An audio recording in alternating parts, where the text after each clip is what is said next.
"Please don't leave me alone again," the boy whispered, and Destiny Reed stopped so suddenly that the bundle of firewood slipped from her arms into the snow.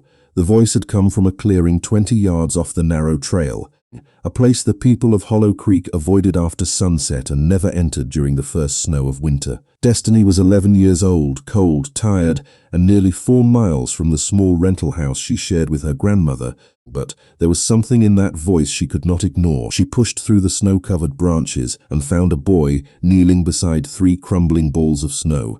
He looked about 10. His black coat was too elegant for the woods, with polished buttons and a velvet collar, but he wore no gloves, no hat, and no winter boots. His skin was pale enough to seem carved from moonlight. Still, he did not shiver. He only stared at the ruined snowman as if it had disappointed him.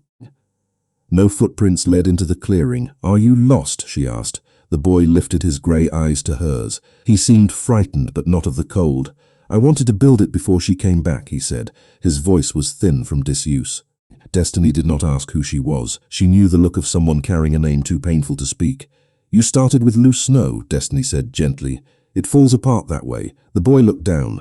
"I forgot how." Destiny thought about the firewood at her feet, her grandmother waiting beside a broken heater, and the dark clouds gathering above the pines. She should have left. Instead, she crouched beside him. "Then I'll show you." She packed a small ball between her worn gloves and rolled it across the clearing. Snow gathered around it until it became wide and solid. The boy watched closely, then copied her. At first, his movements were stiff and uncertain. Soon they were rolling the second section together. When it slipped sideways and landed against Destiny's boot, the boy made a sound she almost did not recognize, a laugh. Small, surprised, real. "What's your name?" she asked. He hesitated. "Julian, I'm Destiny." He repeated her name quietly, as if testing whether it belonged in the forest. Together, they lifted the second ball into place and added a smaller one for the head. Destiny found 2 dark stones for the eyes and a bent twig for the mouth. Julian took 3 ordinary black buttons from an outer pocket and pressed them into the snowman's chest.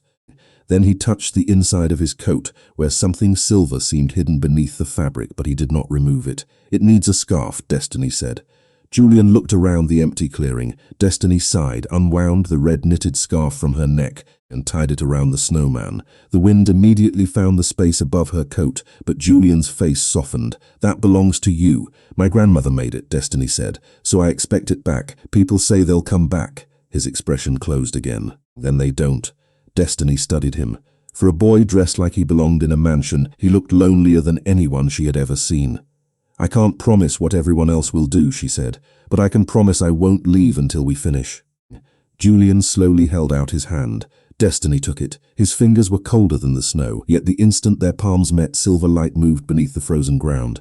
The wind circled them once. The pine trees bent inward. The stones in the snowman's face glimmered, not with life, but with the reflection of something ancient waking below the clearing. Destiny's breath caught. She pulled Julian closer, but he was no longer looking at the snowman. He was staring past her. Somewhere deep in the forest, branches cracked in a straight line, one after approaching fast. A tall man stepped between the trees wearing a long black coat. He was striking, severe, and unnaturally pale, his face whiter than Destiny's and colder than the winter sky. Dark hair framed sharp features. His eyes burned a deep crimson. Behind him came several silent figures who immediately lowered their heads. The man left no footprints as he crossed the snow. He looked first at Julian, then at Destiny's hand holding his son's. Relief flashed across his face and vanished beneath something harder. "Julian," he said. The boy moved behind Destiny instead of toward him. The stranger froze. For nearly 3 years, Leonardo Romano had not heard his son speak willingly to another living soul. Yet now Julian tightened his grip on a human girl's hand and whispered, "She helped me." Leonardo's crimson gaze settled on Destiny. Cold rolled through the clearing. Then the Vampire King asked, in a voice that made snow tremble from the branches, "Who are you, and how did you make my son speak?" Destiny's heart hammered against her ribs, but she did not release Julian's hand. The pale stranger stood less than 15 feet away, his crimson eyes fixed on her with an intensity that made the winter air feel even colder. Behind him, 6 figures in dark coats lowered themselves to one knee. "Your Majesty," they said together. Destiny stared at the man. "You are a king?" Leonardo Romano did not answer at once. His gaze moved to Julian, searching his son's face as if he needed proof that the boy was truly standing there. Relief flashed across his sharp features, then vanished beneath a mask of control. Julian disappeared from a guarded room 19 minutes ago, Leonardo said. An illusion remained in his bed. It breathed, it moved, it fooled the attendants until I touched it. Julian lowered his eyes. A passage of ice opened beneath the eastern tower, Leonardo continued. I followed its trail here. Destiny looked at the untouched snow surrounding Julian. There were still no footprints leading into the clearing. Then he did not run away, she said. Something brought him here. Leonardo's gaze sharpened. That is what I intend to discover. One of the guards stepped toward the edge of the clearing. Silver light passed briefly across his eyes as he examined the frozen ground. The late Queen's protective ward has awakened, Your Majesty. Leonardo turned toward the snowman. Destiny's red scarf stirred around its neck, although every branch nearby had gone still. That ward has been silent for 3 years, another guard said, until the human child arrived. Destiny pulled Julian slightly closer. I did not cast anything. I only helped him build the snowman. You touched him. He offered me his hand. My son has refused every hand offered to him since his mother died. Julian flinched at the mention of her. Destiny noticed. Leonardo noticed too, but neither spoke. Then he stepped forward. Move away from him. Every sensible thought in Destiny's mind told her to obey. She was 11 years old, nearly 4 miles from home, surrounded by strangers who moved without sound. Her fingers had gone numb. Her knees felt weak. Still, Julian's hand trembled inside hers. No, she said. The guards became motionless. Leonardo's expression darkened. Do you understand whom you are refusing? A father who is frightening his son. The words escaped before Destiny could stop them. Fear rose hot in her throat, but she held her ground. Leonardo stared at her. Snow slipped from a pine branch behind him and struck the ground with a soft rush. Destiny, Julian whispered. He said your name. I told him my name. Leonardo looked at his son as if the entire forest had disappeared around them. Julian has spoken only a few words in private since his mother died. He has never willingly spoken to a stranger. Julian moved closer to Destiny. She did not make me, he said softly. She stayed. For one fragile second, Leonardo was no longer a king. He was only a father hearing his child return from a silence he had not known how to cross. Then his face closed again. We are going home, Julian shook his head. She comes. That is not possible. Julian released Destiny's hand only to hold tightly to her coat sleeve. She comes. Leonardo looked from his son to Destiny. The last daylight was fading behind the trees. Destiny thought of her grandmother waiting beside the broken heater. I cannot go anywhere until my grandmother knows I am safe. Leonardo turned to a guard. Search the border registry for Destiny Reed. Find her guardian and deliver a message. Take firewood and a repairman, but enter no home without permission. The guard bowed and moved through the trees with impossible speed. Destiny swallowed. You cannot expect me to trust you. No, Leonardo said. Trust must be earned. He studied the silver glow beneath the clearing. I sense no active spell coming from you. You did not create the passage, and you did not place the curse hidden in this snow. Whatever brought Julian here began before you entered the forest. Destiny exhaled slowly. Leonardo extended one pale hand toward his son. Come with me, both of you. The castle is less than 2 miles north. You will remain only until your grandmother confirms that she is safe. Julian did not take his father's hand. He looked at Destiny instead. She looked at the snowman, the silent guards, and the red scarf moving without wind. Every instinct warned her that following them would change everything. Still, she had promised not to leave Julian alone. Only until my grandmother sends word, Destiny said. Leonardo inclined his head, agreed. As they walked toward the black cars waiting beyond the trees, Julian stayed between them. Behind their backs, a thin line of silver light traveled beneath the frozen ground and stopped directly under the snowman's heart. The iron gates of Romano Castle opened before the black cars reached them, and Destiny felt Julian's hand tighten around hers. Beyond the gates, blue lanterns burned along a stone bridge that crossed a frozen ravine. The castle rose above the trees like a dark crown, its windows glowing gold against the evening snow. Destiny had seen expensive houses in town, but this was not a house. It was a world built for people who had never worried about rent, firewood, or whether an old heater would survive another night. The car stopped beneath a covered entrance. Leonardo stepped out first. Servants and guards lowered their heads as he passed, but Julian stayed beside Destiny. She climbed from the car in her worn boots and immediately noticed the mud on her jeans, the loose thread on her glove, and the empty place around her neck where her red scarf should have been. Your grandmother has received the message, Leonardo said. A guard approached and handed Destiny a folded sheet of paper. The handwriting was shaky but familiar. Eleanor Reed had written that she was safe, that the repairman was fixing the heater with her permission, and that Destiny could remain at the castle until the king sent her home. Destiny read the note twice before releasing the breath trapped in her chest. "Thank you," she said, though the words felt strange when directed at a vampire king. Leonardo gave a small nod. "Now you may come inside." The entrance hall was warmer than Destiny expected. Tall candles reflected across black marble, and portraits lined the walls from floor to ceiling. Every painted face was pale and beautiful, but none of them looked kind. Whispers followed Destiny as she crossed the hall. "Human child." The prince spoke to her. She awakened the old ward. Julian lowered his head. Destiny moved closer to him until their sleeves touched. Leonardo noticed but said nothing. He led them into a private sitting room with a low fire, 3 chairs and windows overlooking the dark forest. A silver-haired servant brought warm milk for Destiny and a covered glass of nourishment for Julian. The boy did not touch it. Leonardo looked at the untouched glass. "You have not taken any nourishment since yesterday." Julian stared at the flames. "Maybe he does not want everyone watching him," Destiny said. Leonardo's eyes shifted to her. "You have known my son for less than 2 hours. That can still be long enough to notice when someone is uncomfortable." Destiny's voice was steady, but her hands were not. She wrapped them around the warm cup so no one would see them tremble.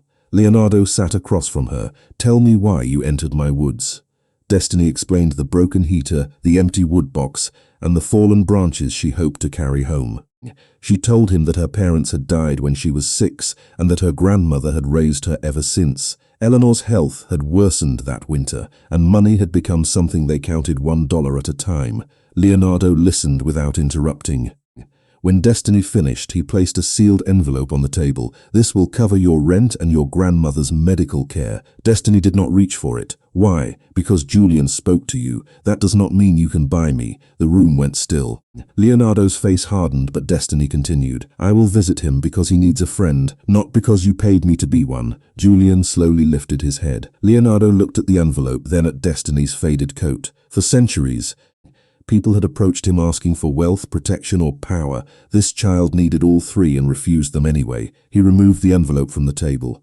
"Very well," he said. "The car will take you home before nightfall." Julian's expression changed at once.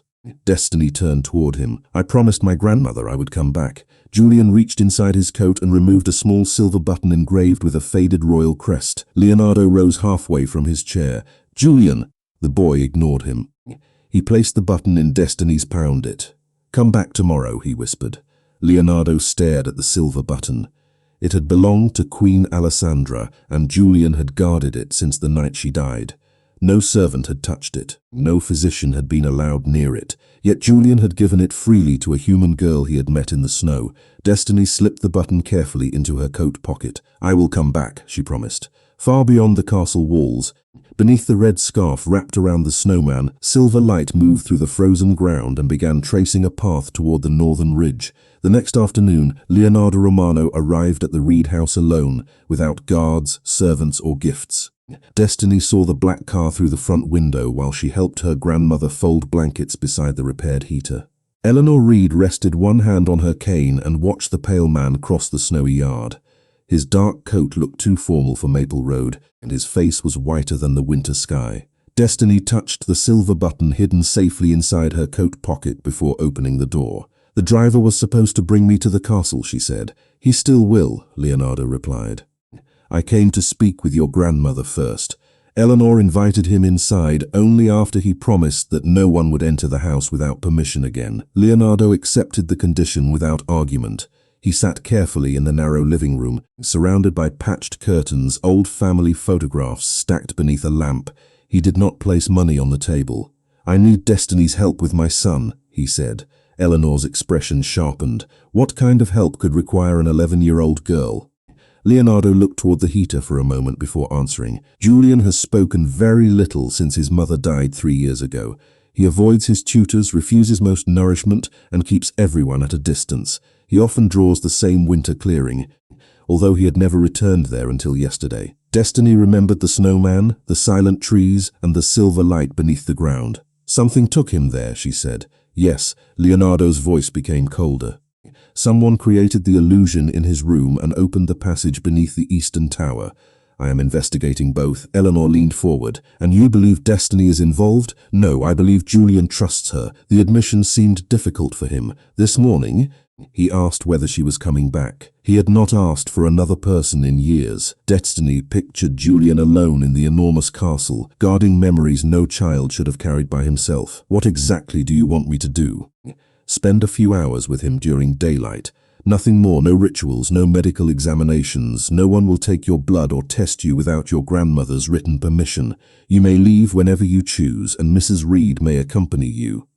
Eleanor studied Leonardo for several quiet seconds. That is better than an order. I have learned that orders are not always useful. His crimson eyes shifted briefly toward Destiny. She understood the reference. I have 3 conditions, Destiny said. Leonardo raised one eyebrow. I expected that. Nobody forces Julian to speak. Nobody watches him like he is a problem that needs fixing. Nobody pays me to pretend to be his friend. She hesitated before adding the last condition. And you have to spend time with him too. Leonardo's face became still. I spend every day protecting my son. Protecting him is not the same as being with him. Destiny's courage almost failed when his eyes darkened, but Eleanor placed a steady hand on her shoulder. Destiny continued. Yesterday, Julian stood behind me when he was afraid. You knew he was hurting, but you kept sending other people to reach him. Pain passed across Leonardo's face. This time, it remained long enough for both of them to see. I tried, he said quietly.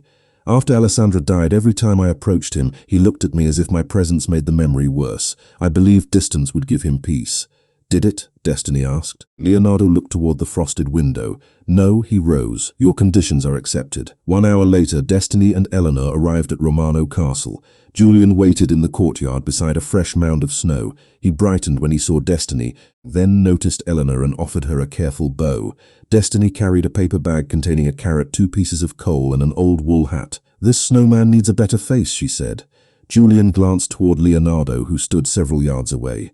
Is he staying? I gave my word, Leonardo answered. Destiny and Julian began packing snow into a wide base. Leonardo remained near the steps, silent and uncertain. Destiny looked over her shoulder. You agreed to spend time with him. Leonardo removed his gloves, but did not move until Julian made space beside him. Then the Vampire King knelt awkwardly in the snow and placed his pale hands against the unfinished base. Julian watched him for a long moment before pushing a small pile of snow in his direction. Leonardo accepted it as carefully as if his son had offered him a crown. High above the courtyard, Lord Cassian Voss paused beside a northern window. He could not see the silver button concealed in Destiny's pocket, but he felt the ancient royal mark pulse through the stone walls. His polite expression did not change. He merely closed the curtain and sent a servant to ask when the human child planned to leave. Julian remained in the courtyard after the snowman was finished, staring at the old wool hat as though it belonged to a memory he could almost reach. Eleanor Reed sat beneath the covered walkway with a blanket over her knees while a housekeeper brought her tea. Destiny pressed the last piece of coal into the snowman's chest. Leonardo stood beside his son, close enough to help but uncertain what to say. For several quiet minutes the 3 of them worked without speaking. Then Julian looked toward the northern wall. His faint smile disappeared. She used to stand there, he whispered. Leonardo followed his gaze. Your mother? Julian nodded. She said winter kept secrets. Leonardo's expression tightened. Alessandra said that when she wanted the cold to feel less frightening. Julian looked down at the snow. She was frightened. Leonardo turned toward him. What Julian did not answer. He walked inside, and Destiny followed him through a silent corridor to a small schoolroom overlooking the forest. Shelves of untouched books lined the walls. Dozens of drawings covered a table near the window. Each one showed the same clearing under a different sky. A woman in a white cloak, a child beside a snowman, a crowned shadow standing behind them. Julian selected one drawing and slid it toward Destiny. Beneath the picture, 4 careful words had been written in pencil. They said father did it. The room seemed to lose its warmth. Leonardo stood in the doorway. He had read the words from across the room. Who told you that? He asked. Julian's shoulders rose. I heard voices after she was gone. Whose voices? I do not know. Leonardo stepped closer, then stopped when Julian moved away. I did not cause your mother's death. Julian kept his eyes on the drawing. You never told me what happened. Leonardo's voice lowered. I believed the truth would hurt you. The silence hurt more. The words landed harder than any accusation. Leonardo did not defend himself. You are right, he said. I should have spoken. A soft knock came from the hall. Lord Cassian Voss entered carrying tea for Eleanor and a covered glass of nourishment for Julian. His silver hair was perfectly arranged and his manner was calm. "I hope I am not disturbing the prince." Julian immediately turned the drawing face down. Cassian noticed, but his expression remained pleasant. "Grief often makes old fears feel like memories," he said. "The mind protects itself in strange ways." Destiny saw Julian become smaller beside the table. Leonardo accepted the tray without offering it to his son. "The housekeeper is already caring for Mrs. Reed," he said. Cassian bowed. His gaze rested briefly on Destiny's coat, where the silver button lay hidden. He could not see it, but something in his eyes changed, then vanished. "Of course, Your Majesty." He left without another word. "Does he usually bring your nourishment?" Destiny asked.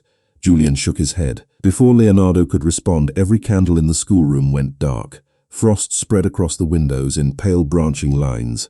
Julian pressed one hand to his chest. A snowflake-shaped mark appeared beneath his collar, faint at first, then bright enough to shine through the fabric. Leonardo was beside him instantly. This was not visible before. Julian stared toward the forest. "I hear her voice. Is it your mother? It sounds like her." Leonardo's expression hardened. "A memory can be copied. A voice can be bent. This does not mean Alessandra is alive." A narrow trail of silver frost formed across the floor and moved toward the open door. Julian stepped after it as though pulled by a distant song. Leonardo caught his shoulder. Destiny placed her hand over Julian's. The silver button inside her pocket turned warm. Light passed from the hidden button into the air around Julian, surrounding the snowflake mark without entering Destiny. The mark dimmed. Julian drew a full breath. "The snowman in the forest," he whispered. "Something is inside it." Leonardo sent a guard to inform Eleanor that Destiny would remain under his direct protection. Minutes later, a royal car carried them the 2 miles to the clearing. The red scarf still circled the snowman's neck. As Destiny approached, the button in her pocket grew hotter. Silver light gathered around the coal set in the center of the snowman's chest. Destiny removed it carefully. A thin seam opened in the packed snow, revealing a small bundle wrapped in white silk. Leonardo unfolded the cloth. Inside lay a silver necklace bearing Queen Alessandra's crest. His face became completely still. "I placed this necklace in her tomb myself." Beneath their feet, a slow pulse of ancient energy traveled through the frozen ground, not like a living heartbeat, but like a sealed mechanism beginning to wake. Leonardo lifted the necklace from the snowman, and the pulse beneath the clearing faded as soon as the pendant left the center of the ward. He did not mistake the silence for safety. Whatever had awakened under the frozen ground was still there, waiting beyond the reach of ordinary sight. Julian stood close to Destiny, one hand resting over the dim snowflake mark beneath his collar. "Is that really hers?" he asked. Leonardo turned the pendant toward the moonlight. Inside the clasp, winter roses surrounded a tiny royal crest that Queen Alessandra had designed herself. "Yes," he said quietly, "this belonged to your mother." Destiny touched the silver button inside her coat pocket. It answered the necklace with a faint vibration. "Then what did you put in her tomb?" "Something made to deceive me." Leonardo looked toward the northern ridge. "We will not guess beyond that until we have proof." They returned to the castle before nightfall. Eleanor waited in a warm sitting room, guarded by a trusted housekeeper and 2 sentries outside the door. Destiny explained the clearing, the mark on Julian, and the necklace hidden inside the snowman. Eleanor listened without interrupting. Then she faced Leonardo. "Destiny stays only while I remain inside this castle." "Agreed," he said. "You will also be informed before she is moved anywhere." Beneath the Western Library, Leonardo led them into a circular archive chamber lined with sealed records and objects protected behind glass. An elderly archivist named Orin placed Alessandra's necklace beneath a silver lens. He studied the hidden crest, the unbroken memory seal, and the pattern carved around the pendant. "The metal is authentic," he said. "The seal is hers." The necklace buried with the queen was almost certainly a copy. Leonardo's expression hardened. "Who had access before the funeral?" "Too many people," Orin replied. "Physicians, attendants, council representatives, senior guards, and royal advisors. No one spoke Cassian's name. Not yet." Orin opened an old book containing notes Alessandra had filed years earlier about protective memory seals. "She documented part of this design," he said. "It recognizes a Romano blood signature, a trusted royal token, and an act of protection freely given by someone outside the family." She did not explain why. Julian stepped closer. The snowflake mark beneath his shirt gave off a faint silver glow. At the same moment, the button in Destiny's pocket warmed. Orin watched both reactions. There is the royal signature. The prince is activating it without blood being drawn. Destiny removed the button and placed it beside the pendant. The two crests matched perfectly. Julian stared at them. Mother sewed that button onto my winter coat. Did she tell you what it could do? Leonardo asked. Julian shook his head. She only said I should give it away if I found someone I trusted. He looked at Destiny. I wanted her to come back. Orin adjusted the pendant, but the seal remained closed. The final condition cannot be commanded. Leonardo stepped away from the table. Then no one will command it. Destiny looked toward Eleanor. Her grandmother gave a small nod. Destiny placed her hand over the button. I want to help Julian learn the truth. The pendant opened. Pale light rose into the chamber and formed the image of Queen Alessandra inside a corridor of ice. She wore the same white cloak Julian had drawn. Her face was tense, but her voice remained calm. Then Julian has chosen someone beyond our bloodline to protect. Julian moved closer. Mother, the image did not turn. It was only a preserved moment, not a spirit and not a living presence. Alessandra continued. Someone within the court intends to use my son to awaken the heart of winter. Leonardo knows the old legend, but he does not know the prince has been marked as its key. The Eastern Passage has been altered. A copied version of my voice may be used to lead Julian into the forest. He must never follow it alone. Leonardo stared at the image. He knew the heart of winter as an ancient power sealed beneath the northern mountains, but no record had ever connected it to his family. Alessandra glanced toward an unseen doorway. A tall shadow appeared behind her. On one gloved hand rested the reflection of a frozen eye. The memory flickered before the face became visible, then collapsed into silver dust. Orin examined the necklace again. How do we open it? Leonardo asked. Orin looked toward Julian. The final memory is linked to something hidden inside the prince's own recollection. It will not open until he chooses to face it. Before anyone could answer, a clear tone sounded from the archive wall. Orin turned toward a glowing royal seal above the door. The registry has detected the activation. By law, the council has been notified. The door opened moments later. Lord Cassian Voss entered with a calm expression and one black glove covering the ring he could never safely remove. Your Majesty, he said, the council is demanding to know why a human child has opened a royal memory seal. The royal council assembled before the last silver dust from Alessandra's memory had faded. 12 vampire nobles stood beneath the black stone arches, their pale faces turned toward Destiny, as though an 11-year-old girl had carried an enemy army into the castle. Eleanor sat beside her, one hand resting on her cane. Julian remained close enough for his sleeve to touch Destiny's coat. Leonardo stood between them and the council, with Alessandra's necklace and the silver button resting on the evidence table behind him. Lord Cassian Voss took his usual place among the senior advisors. His black glove concealed the frozen eye ring, and his expression revealed nothing. A human child activated a royal memory seal, Lady Seraphine said. Until we understand how, she should remain under council supervision. Destiny held her hands together beneath the table, so no one would see them tremble. I did not force it open. The seal recognized her, Orin said. Queen Alessandra designed it to respond only when 3 conditions were present: Prince Julian's raw blood signature, a trusted token freely given, and an act of protection offered without payment or command. A white-haired counselor looked toward Destiny. Or the girl carries an influence she does not understand. Eleanor struck the floor once with the tip of her cane. The sound cut through the chamber. Then examine the evidence. Do not invent guilt because a child is easier to question than the adults in this room. Several nobles stared at her. Leonardo did not ask her to be silent. Cassian offered a measured smile. Mrs. Reed, caution is not cruelty. The prince's mark became visible only after your granddaughter entered the royal household. The mark was already there, Julian said. Every head turned toward him. His voice was quiet, but the chamber carried it clearly. I felt the cold long before I met Destiny. I just never told anyone. Leonardo looked at his son. Pain moved across his face, followed by resolve. The physicians believed the symptoms came from grief and exhaustion. Alessandra's ward forced the hidden mark to reveal itself. Destiny did not place it there. Cassian folded his gloved hands. That is one explanation. Frost formed along the edge of Leonardo's chair. It is the explanation supported by the evidence. Cassian lowered his head. Of course, Your Majesty. Lady Seraphine rose. Then allow the council to examine the girl's blood signature. Eleanor stood immediately. Julian caught Destiny's sleeve. Leonardo's answer came before anyone else could speak. No, royal law permits examination when the heir may be threatened, Lady Seraphine replied. Royal law permits a voluntary examination or one supported by proof of direct harm, Leonardo said. You have neither. Your concern for the girl may be clouding your judgment. Leonardo stepped down from the raised platform. His face was calm, but the room became silent around him. Destiny Reed entered my forest to gather firewood for her grandmother. She helped my son without knowing his title or his nature. She gave him the warmest thing she owned. She refused payment when I offered enough money to change her life. If this council sees danger in that, then it has forgotten the difference between power and goodness. Destiny looked at him differently. He was not protecting her because Julian had demanded it. He had chosen to stand there. Orin lifted the silver button. There is no need for blood. We can repeat the same harmless response that opened the memory seal.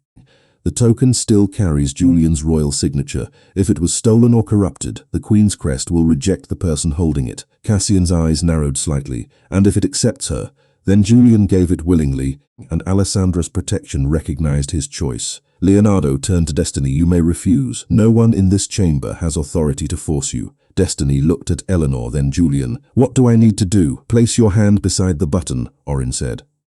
Destiny approached the table. Her heart beat so loudly she wondered whether every vampire could hear it. For one long second, nothing happened. Then the button released a soft golden light. Alessandra's necklace answered with the same glow. Winter roses appeared across the tabletop, forming a circle around Destiny and Julian without touching anyone else. It was the same protection mark from the archive, now visible to every member of the council. Orin exhaled slowly. The response is unchanged. It is protection, not a curse. Lady Seraphine lowered her gaze, but several nobles remained uneasy. They no longer believed Destiny had harmed Julian, yet the heart of Winter still frightened them. Leonardo faced the chamber. Destiny remains a free guest under Eleanor Reed's guardianship and the protection of House Romano. No council member may detain, test, or remove her through royal procedure without lawful proof. Cassian stayed perfectly still as the meeting ended. Beneath his glove, the frozen eye ring turned cold, but he showed no sign of discomfort. Eleanor soon asked to return home before the roads froze. Leonardo arranged a guarded car and promised Destiny would follow after Julian's evening meal. Only after Eleanor had departed did Cassian summon a trusted attendant into a shadowed passage. He handed him the note Eleanor had written the previous day, the one preserved in the castle registry. "Copy every stroke," Cassian whispered. "Tell the girl her grandmother became ill after reaching Maple Road. Use the civil messenger seal and send a royal car she will recognize." The attendant hesitated. "And when she enters it," Cassian's calm smile never reached his eyes. "Bring me the silver button." Before Leonardo realizes the message came from inside his own council. Destiny was waiting outside Julian's dining room when a civil messenger arrived carrying an envelope stamped with the Hollow Creek seal. The handwriting on the front belonged to Eleanor Reed. Every letter leaned slightly to the right, and the final stroke curled beneath Destiny's name exactly as her grandmother always wrote it. The note said Eleanor had become weak after returning to Maple Road and needed Destiny at once. A faint lavender scent clung to the paper. Even the private details sounded right. "I need to tell Leonardo," Destiny said. "His Majesty is in a closed meeting," the messenger replied. "A royal car has already been prepared." Destiny hesitated. Through the window she saw a familiar black vehicle beneath the covered entrance, with two men wearing royal coats beside it. She hurried to Julian's room, but a sentry told her the prince had finally fallen asleep. "Tell him my grandmother needs me," Destiny said. "Tell him I will return tomorrow." She kept the silver button inside her pocket and entered the car. For the first mile, the vehicle followed the road toward Maple Road. Then it turned north. Destiny leaned forward. "This is the wrong direction. The southern bridge is frozen," the driver answered. "We are using the forest road." Destiny knew the forest road. It should have turned west after the stone marker. The car continued north. Her pulse quickened. "Stop the car." The doors remained locked. No one answered. Destiny forced herself to study every detail. A council pin showed beneath the driver's collar. White archive dust covered the messenger's boots. The letter smelled faintly metallic beneath the lavender, like the ink used on council documents. The silver button became cold against her palm, not the gentle warmth of Alessandra's protection. A warning. At the castle, Leonardo ended the council meeting and found Julian awake in the corridor.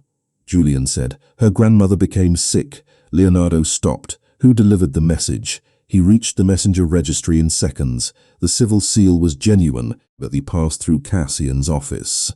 Leonardo read the copied letter twice. Eleanor had signed her name correctly, yet one phrase was missing. Every real message she had sent Destiny ended with "my brave girl." This one did not. He lifted the paper toward the light. Silver fibers moved through he said. A guard contacted Maple Road. The answer came quickly. Eleanor was safe. She had sent no letter. Leonardo ordered the gates sealed and summoned 3 council members who were still in the adjoining chamber. You will witness everything from this moment forward, he told them. Bring the legal truth lantern. The false royal car carried a tracking crystal inside its frame, standard protection for every vehicle bearing the Romano crest. Yet the signal had been partially blocked. Leonardo placed his hand over Julian's silver mark. The boy closed his eyes. The button is moving north, Julian whispered. The royal blood signature inside the token was faint, but it pointed in the same direction as the damaged tracking crystal. Leonardo left Julian under Orin's protection and followed both signals with the council witnesses and his guards. The car stopped beside an abandoned stone lodge near the northern ridge. Destiny was led inside without being handled roughly. Cassian waited beside an unlit fireplace, his black glove concealing the frozen eye ring. Your grandmother is safe, he said. You may return to her after you give me the silver button. Destiny kept her hand inside her pocket. This is about the passage beneath Julian's room, is it not? Cassian's calm expression tightened. You notice more than you should. The button opens something you cannot reach. He extended his gloved hand. Give it to me, and no one else needs to be involved. No. The word came out softly, but Destiny did not repeat it. She did not need to. Crimson light crossed the snow outside. The lodge door opened, and Leonardo stood on the threshold with royal guards behind him. 3 council witnesses entered carrying a silver lantern used to examine official seals and hidden authorization marks. Leonardo looked first at Destiny. Only after confirming that she was unharmed did he face Cassian. You abused council access and royal property to remove a child from my protection. Cassian remained composed. Someone used my office without permission. One witness placed the forged letter beneath the truth lantern. Silver lines appeared across the paper, revealing that the message had passed through Cassian's private authorization channel. It did not prove who had written the order, but it was enough to detain him for investigation. Leonardo held out his hand. Remove the glove and surrender your seal. Cassian looked toward the northern ridge. I am afraid that time has passed. The frozen eye ring beneath his glove released a pulse of blue light. A prepared circle of ice opened behind him. At the same instant, far away inside Romano Castle, a second hidden passage awakened beneath Julian's room. Cassian stepped backward into the frozen doorway before the guards could reach him. The portal closed, leaving only frost across the floor. Leonardo turned toward Destiny as the silver button in her pocket began to burn with sudden heat. Julian's frightened voice traveled through the royal blood mark. Destiny, he whispered from somewhere beneath the mountain. He found me. Julian's frightened voice faded from the silver button, leaving a trail of heat across Destiny's palm. Leonardo turned toward the northern ridge where blue light flashed once behind the trees. He is beneath the mountain, Destiny said. Leonardo studied the token. Orin had explained that once Julian freely gave the button away, its guiding mark would remain bound to the person he had chosen. Leonardo reached toward it, but the glow weakened before his fingers touched the silver. When Destiny closed her hand again, the light returned and pulled faintly north. The signal stays within a few feet of her, one council witness said. It cannot be carried or copied. Leonardo's expression hardened. Then she does not move until Eleanor Reed gives permission. A communication crystal carried his message to Maple Road. Eleanor's answer came quickly, but her voice shook with fear. I do not want her anywhere near that mountain. Neither do I, Leonardo said. But the token is our only guide. Silence followed. Then Eleanor spoke again. Keep her beside you. Do not let her enter anything you have not made safe. Bring both children home. Leonardo closed his hand around the crystal. You have my word. They left the lodge in 2 royal vehicles with 4 trusted guards and the 3 council witnesses. The false car's tracking crystal pointed north, though Cassian had damaged its signal. Destiny's silver button confirmed the direction whenever the road divided. After 3 miles, both signals turned west toward a narrow trail buried beneath fresh snow. The vehicles could go no farther. Leonardo ordered most of the guards to secure the road while he, Destiny, 4 sentries, and the witnesses continued on foot. You stay behind me, he told Destiny. No exceptions grew unnaturally quiet. 50 yards into the trees, Destiny saw a small snowman standing beside a pine. It was old and uneven, but its shape had been preserved beneath a thin silver glow. Another waited near a frozen creek. A third stood beside a fallen cedar. Each one faced the same direction. Julian made these, Destiny whispered. Leonardo examined the nearest figure, with Alessandra. different winters. Her ward preserved them. They are not decorations, Destiny said. They are markers. She turned toward the direction indicated by the snowman's coal eyes. The button warmed in agreement. They followed the hidden path deeper into the woods. The figures never moved. They did not need to. Alessandra had arranged them as a childhood game, teaching Julian a route without telling him why it mattered. At the final marker, a narrow beam rose from Destiny's button and struck a wall of ice. Leonardo pressed his palm against the frozen surface. Nothing happened. Destiny held the token near his hand. Romano blood and Julian's chosen trust answered together. A doorway appeared. Beyond it, stone steps descended beneath the mountain. 2 council witnesses remained outside with the guards to secure the entrance. The third carried a legal truth lantern and followed Leonardo and Destiny down. Blue flames awakened along the walls. Winter roses covered the floor, but darker symbols had been carved over them, twisting Alessandra's protection into something cold. At the bottom, they entered a vast temple of ice. Julian stood at the center of a silver circle, unharmed but unable to cross its edge. The snowflake mark glowed beneath his collar. Cassian waited beside him, wearing Leonardo's ceremonial crown. A hidden passage from Julian's room had opened near the royal vault, where a bribed guard had disabled the outer seal. Cassian needed the crown because the heart of winter recognized 3 things: a Romano heir, the heir's despair, and the visible authority of the reigning king. The crown could imitate the last condition, but not the bloodline or Julian's belief. Behind Cassian rose a crystal structure shaped like a frozen heart. "Father," Julian said. Leonardo stepped toward him. A crimson line beneath the floor flared. Cassian lifted one gloved hand. "Do not cross that boundary. Your blood would complete the royal part of the ritual." Leonardo stopped immediately. Destiny remained outside the crimson line. Near Julian's feet stood a tiny snowman made from loose frost, no taller than 12 inches. Its twig arm pointed toward a narrow passage behind the altar. Julian must have built it while Cassian prepared the circle, before the barrier fully closed. Cassian had mistaken it for a frightened child's distraction. Destiny understood what Julian had done. He had used his mother's old game to leave one final direction. The hidden passage did not lead into the circle. It led toward the ancient control chamber where Alessandra had stored the second memory. Leonardo kept his eyes on Cassian. "You wanted us to find you." "I wanted the girl and the token," Cassian replied. "You were an unavoidable complication." Destiny felt the silver button pull toward the passage behind the altar. Julian met her eyes from inside the circle. He did not speak again. He only looked at the tiny snowman, then at her, and slowly nodded. Destiny moved toward the narrow passage behind the altar, while Leonardo kept Cassian's attention fixed on him. The silver button warmed in her palm, guiding her through a corridor barely wide enough for one person. The council witness followed several steps behind with the truth lantern raised. Its pale glow revealed winter roses carved beneath the dark symbols Cassian had added to the walls. Destiny reached a circular chamber hidden behind the temple. At its center stood a stone pedestal shaped like folded wings. A hollow space in the top matched Julian's silver button. "That pedestal does not contain the memory," the witness said. "It is only a decoder. The missing truth is still sealed inside the prince's mark." From the main temple, Cassian's voice carried through the ice. "Your father buried the truth with your mother, Julian. He chose his crown over her, and he will choose it over you." Leonardo did not answer with anger.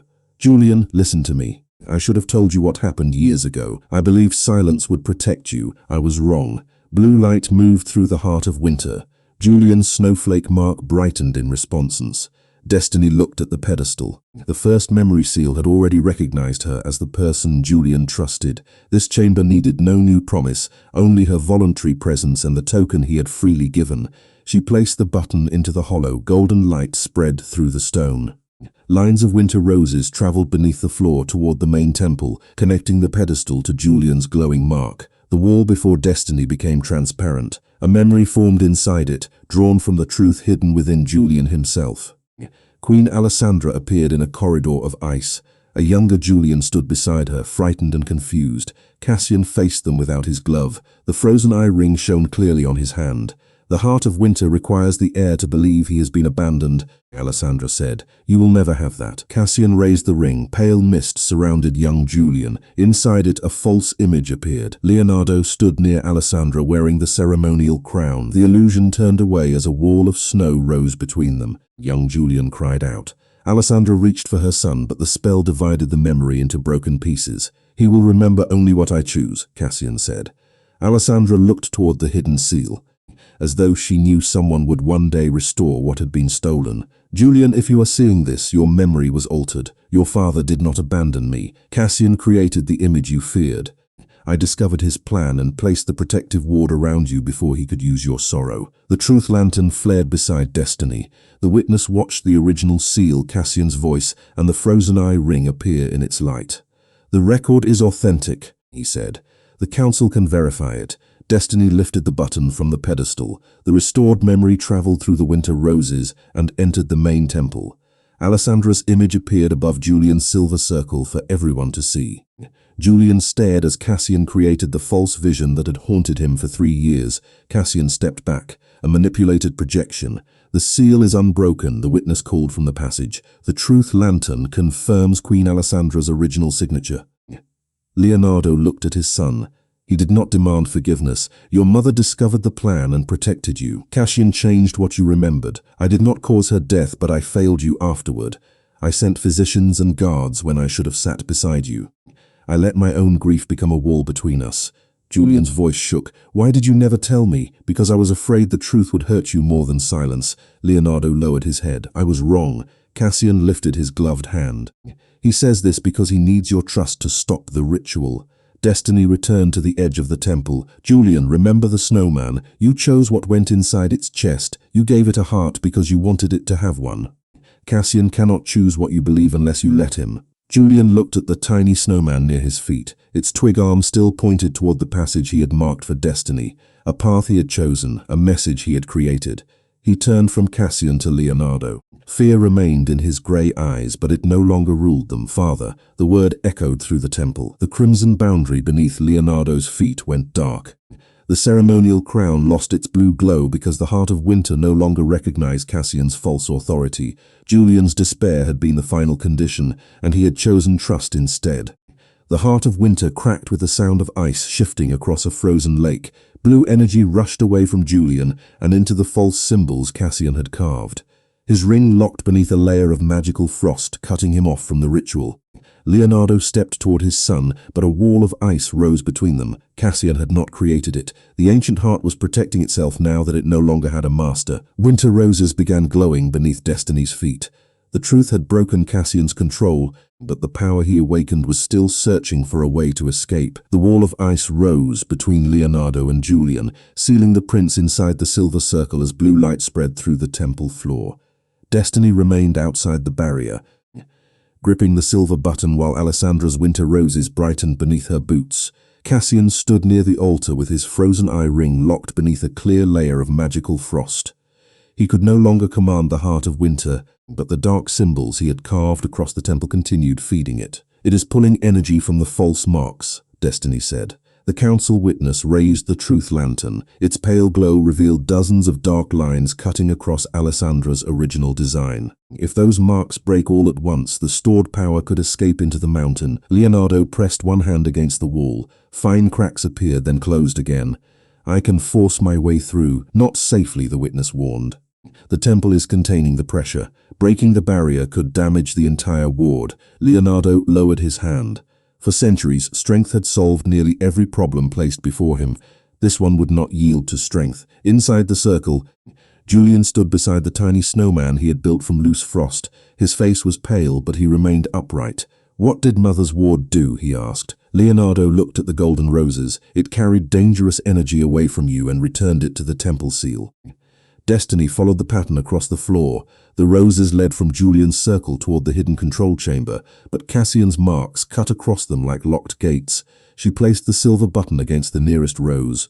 Golden light moved forward, then stopped at the first dark symbol. "The token can reconnect the ward," she said, "but I cannot reach the lines inside the circle." Julian looked down. One branch of the winter roses ended beside his shoe. "Tell me what to do."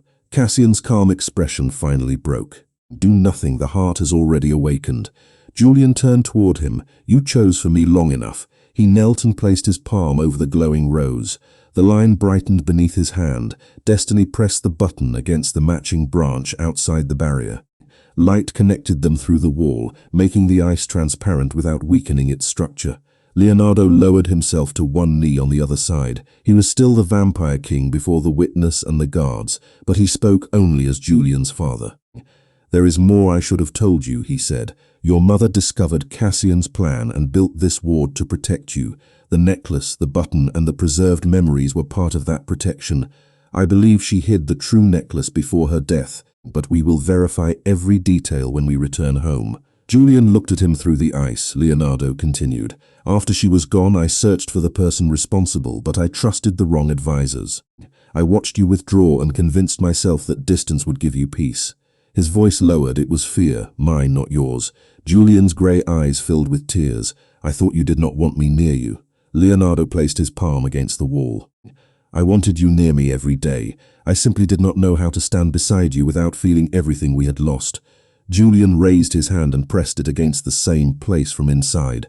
The wall softened between their palms. Destiny understood what Alessandra's ward required. Not royal command, not force. A bond restored by choice. She held the button against the winter rose and reached her other hand toward Julian. "You do not have to carry this alone," she said. Julian took her hand.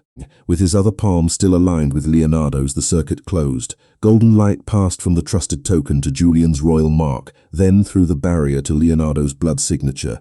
No blood was drawn. The ward recognized them through presence, touch, and freely given trust. Winter roses awakened across the temple. One by one, they covered Cassian's false symbols, sealing them beneath Alessandra's original design. The blue light inside the heart of winter slowed. Cassian lifted his frozen hand, but the ring no longer answered. "You cannot command what has awakened," he said. Leonardo looked at Julian. "The heart was created to protect our bloodline before Cassian twisted its purpose. The ward is restored. As the heir it was meant to defend, you may return it to rest." Julian faced the crystal structure. "Sleep," he whispered. The command traveled through the restored roses. The heart folded inward, layer after layer, until it became a clear crystal resting inside the altar.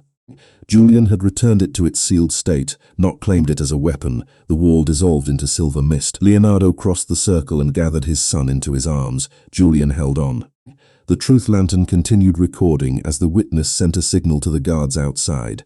Only after the temple became stable did they enter. They recovered the dark ceremonial crown from the floor and placed Cassian under guard. His ring had lost its light, and every false symbol carried his magical signature. Leonardo ordered the heart sealed inside a warded case, separate from the crown and every other royal object. Then he sent a message to Maple Road. "Tell Eleanor Reed that both children are safe and that I am bringing them home." The royal procession returned to Romano Castle before sunrise, carrying 2 exhausted children, 1 sealed crystal, a recovered crown, and enough evidence to end Cassian's influence forever. Eleanor Reed waited beneath the golden lamps of the entrance hall. The moment Destiny stepped through the doors, Eleanor pulled her into a careful embrace and held her until the fear of the night finally loosened.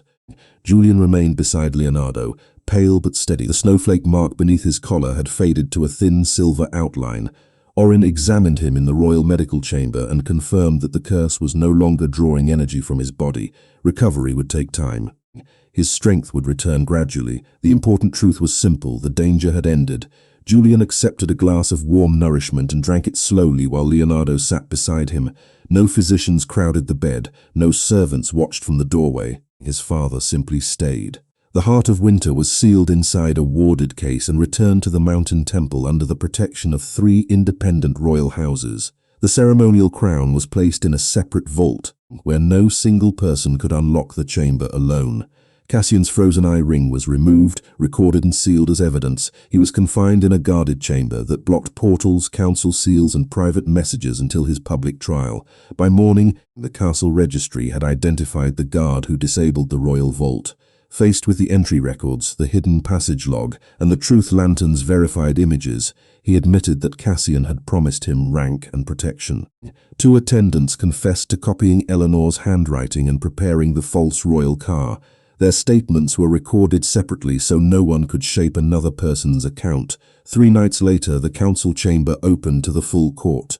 Destiny sat beside Eleanor as a protected witness, not an accused child. Julian remained near Leonardo and spoke only when he chose. Cassian stood inside a circle that prevented the use of magic. The evidence lay across a long silver table. Alessandra's necklace, Julian's button, the forged letter, the recovered crown, the frozen eye ring. The truth lantern did not claim to witness the past directly. It verified that Alessandra's memory seal was original and unaltered, and that the restored memory showed Cassian changing Julian's recollection. Orin presented the evidence in order. Alessandra had hidden the true necklace inside her ward before her death. Cassian, believing it remained within the royal chambers, replaced the ceremonial necklace prepared for burial with a copy to conceal his interference. Leonardo had unknowingly buried the false piece. The forged message had traveled through Cassian's private authorization channel. The temple symbols matched the magical signature of his ring. The bribed guard named him as the person who ordered the vault opened. The crown had been found beside him inside the ritual chamber. By the final testimony, Cassian no longer denied the acts. He defended them. The heart could have placed every vampire kingdom beneath one ruler, he said. Leonardo looked toward Julian before answering. Any kingdom built upon a child's despair deserves to be refused. The council voted in public. Cassian was stripped of his title, authority, property, and every magical privilege connected to the court. He was sentenced to permanent imprisonment inside the fortress of Still Night. The fortress had no portal system, no private seals, and no access controlled by House Romano alone. Representatives from 4 separate houses would oversee the sentence. His ring would never be returned. His attendants would never reach him. There would be no hidden message, no final order, and no unfinished plan waiting beyond the walls. The nobles who had knowingly assisted him were removed from office and placed under separate judgment. Those who had repeated his claims without knowledge were required to correct the record publicly. Lady Seraphine faced destiny before the court and admitted that fear and prejudice had shaped her judgment. She agreed to surrender part of her council authority and help write new protections for human and vampire children. The court formally cleared Destiny and Eleanor of every accusation. Julian's records were corrected to state that his silence and weakness had resulted from a concealed curse, not disobedience. Leonardo accepted responsibility for trusting the wrong advisors and for allowing grief to separate him from his son. That evening, Destiny found Julian beside the courtyard window. Snow drifted over the unfinished snowman outside. "Are you coming back tomorrow?" he asked. Destiny smiled. "I promised." Julian looked at Leonardo, who waited nearby instead of watching from a distant doorway. "Will you help us finish it?" Leonardo removed his gloves. "Yes." This time the answer did not sound like a command from a king. It sounded like a father learning how to stay. 1 year later, the first snow of winter fell over Hollow Creek beneath a clear silver sky. Romano Castle still guarded the mountain road, but its iron gates no longer remained closed to every human family. A new learning hall stood between the village and the castle gardens, where human and vampire children studied together under laws that required guardian consent, independent review, and 2 authorized signatures for every royal decision involving a child. It was not perfect peace. Some families remained cautious. Some nobles still carried old prejudices. But the doors had opened, and no frightened child could be questioned alone before the council again.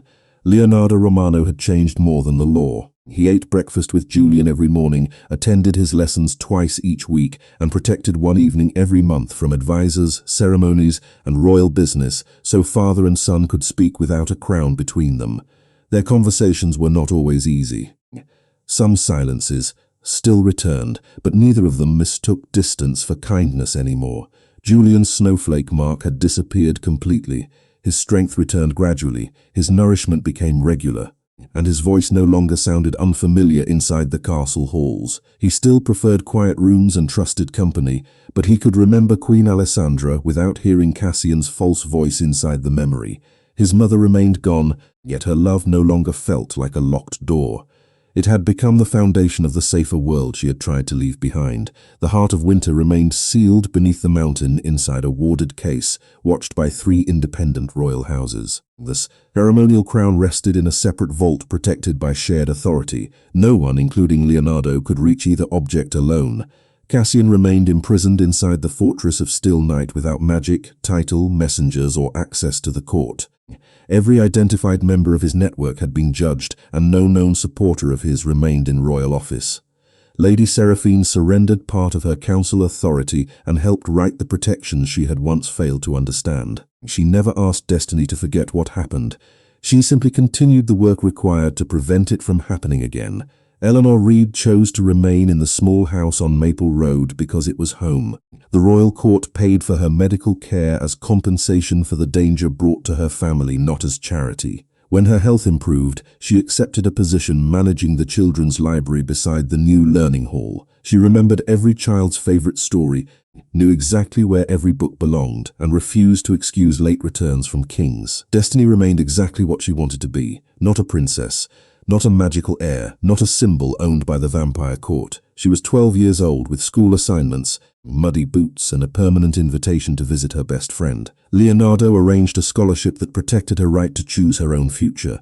After the trial, Julian, Leonardo, Orin, and the royal archivists completed a witnessed ceremony that returned the button's remaining magic to Alessandra's ward. The silver button could no longer open passages, activate memories, or guide anyone through the forest. Julian gave it back to Destiny as a simple keepsake, and she wore it on a narrow red cord beneath her coat. On the anniversary of the day they met, Destiny and Julian returned to the clearing with Leonardo walking beside them. The forest had been inspected and declared safe, while the guards remained far down the trail to give them privacy. The old snowman had melted during spring. When the last protected snow disappeared, Orin had found Destiny's scarf inside a simple stone to preserve it. No memory remained inside. No hidden seal waited beneath it. Julian returned the scarf to Destiny with both hands. "You kept your promise," he said. She wrapped it around her neck. "So did you." They began building a new snowman. The snow was completely ordinary. It slipped apart, collapsed twice, and forced Leonardo to rebuild the base after rolling it crooked. Julian laughed at him. Leonardo laughed too. They added coal eyes and Eleanor's old wool hat. Before sealing the center, Julian placed a pine cone inside its chest. "This one has a heart," he said. Leonardo looked at the snowman, then at the two children standing beside him. "So does this kingdom now." The winter sun rose above the trees and turned the clearing gold. Nothing awakened beneath the ground. No copied voice called from the forest. No enemy watched from a distant window. Destiny stood beside a boy who was no longer alone and a king who had finally learned that protection meant more than power. She had defeated no darkness with magic. She had simply stopped beside a lonely child, offered him her hand, and stayed long enough for a frozen family to remember how love was supposed to feel. Even the coldest kings kneel for kindness.